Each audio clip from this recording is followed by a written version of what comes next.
का कि उन्होंने इस प्रस्ताव को इस सदन के सामने रखा और इस सदन में यह प्रस्ताव आना आवश्यक था। इसी सदन में खास तौर पे आना आवश्यक था क्योंकि इसी सदन में कुछ समय पहले तक ऐसे पापी और भ्रष्टाचारी बैठे थे जो यहीं से खड़े होकर सेना से सबूत मांगते थे और आज वो इस सदन में क्या दिल्ली से ही भाग गए। इस सदन की पवित्रता के लिए, इस सदन की पवित्रता के लिए यह प्रस्ताव आना आवश्यक था।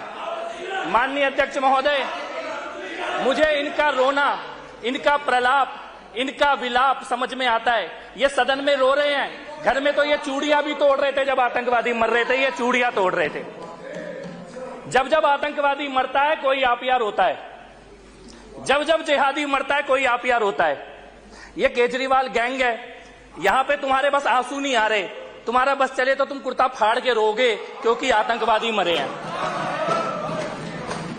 मैं ये कहना चाहता हूं, धर्म पूछ के मारा था ना, नाम पूछ के, जिन्होंने नाम पूछ के मारा था आज उनका कोई नाम लेने वाला जिंदा नहीं बचा जिन्होंने नाम पूछ के मारा था। यह भारत की सेना का पराक्रम है। कुछ तथ्य मैं इस सदन में रखना चाहता हूं ऑपरेशन सिंदूर के बारे में। ऑपरेशन सिंदूर पहला भारत की सेना का ऐसा ऑपरेशन है जिसमें आतंकवादी घटना के बाद भारत की सेना ने इंटरनेशनल बॉर्डर क्रॉस करके आतंकवादियों को मारा है। यह पहला हुआ है, इससे पहले कभी नहीं हुआ आतंकवादी घटना के बाद। इससे पहले सर्जिकल स्ट्राइक हुई थी। जब सर्जिकल स्ट्राइक पहली हुई तो ये पहले सबूत दो, सबूत सबूत। अब की बार सेना कैमरा लेके गई थी, तुम्हारे लिए गई थी, सारे सबूत लेके गई कि भैया इतने मारे हैं और जनाजे सबने देखे। मुझे अच्छा लगा नेता विपक्ष ने बोला कि घर में घुस के मारा है। अब की बार तुम्हें मानना पड़ता, सबूत मानने लायक नहीं बचे, सबूत मानने लायक नहीं बचे। जनता ने उठा के बाहर फेंक दिया सबूत मानने वालों को, इसलिए तुम्हें माना। दूसरा बड़ा चीज, पहली बार दुनिया की अकेली सेनाएं एक एटॉमिक पावर के एयरबेस को उड़ाने वाली एकमात्र सेना भारत की सेना। इसके अलावा आज तक दुनिया में किसी सेना ने यह काम नहीं किया।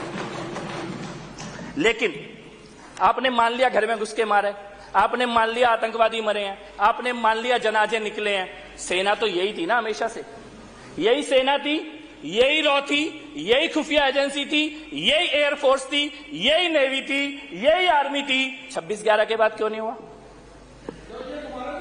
डोजियर जाते थे, अभी ब्रह्मोस जाती है। क्यों नहीं हुआ? मैं पूछता हूं क्यों नहीं हुआ? आपको सवाल जवाब समझ में आएगा क्यों नहीं हुआ। क्योंकि गद्दी पे मोदी नहीं बैठा था, तब इसलिए नहीं होता था।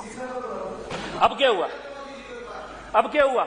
एक भी आतंकवादी हमला होता है तो पाकिस्तान को यह पता होता है। और इस बार तो वो आतंकवादी मारे गए जिन्होंने यूएसए और इजराइल के अटैक में हिस्सा लिया, वो भी मारे गए। इसीलिए मैं ये कहना चाहता हूं कि आपको राष्ट्रीय नेतृत्व की जो भूमिका होती है, आज आप पूछ रहे हैं कि सीज फायर क्यों हो गया, पीओके आ जाता। अरे ये तुम पूछ ही इसलिए रहे हो पीओके आने के बारे में। 2014 से पहले कोई नहीं बोलता था, मोदी के आने के बाद लगता है कि यह भी संभव है कि पीओके आ जाएगा। ये सवाल ही नहीं पैदा होता था। सेना पर आज वो गिलगिस्तान, बल्चिस्तान, सारी अखंड भारत की जो बातें की जा रही है, की इसीलिए जा रही है गद्दी पे मोदी बैठा है। ये सवाल ही उठने बंद हो गए थे इस देश के अंदर। मान लिया गया था कि आतंकवादी मारेंगे और हम डोजियर भेजेंगे राष्ट्रीय। और ये जो दूसरा सवाल उठा रहे हो ना, दूसरे देश के राष्ट्रपति ने क्या बोला, इसने क्या बोला, 10-15 दिन रुक जाओ, इसका जवाब भी मिल जाएगा। फिर मुंह छुपा के घूमोगे, फिर मुंह छुपा के घूमोगे। इस राष्ट्रीय अंतर्राष्ट्रीय मुद्दों पे थोड़ा सा अपने नेता के चक्कर में मत पड़ो। वो दिल्ली छोड़ के भाग गया। गंभीरता से बात करो, गंभीरता से। मैं आपको ये कहना चाहता हूं और मैं फिर से इसके बाद ये कहना चाहता हूं,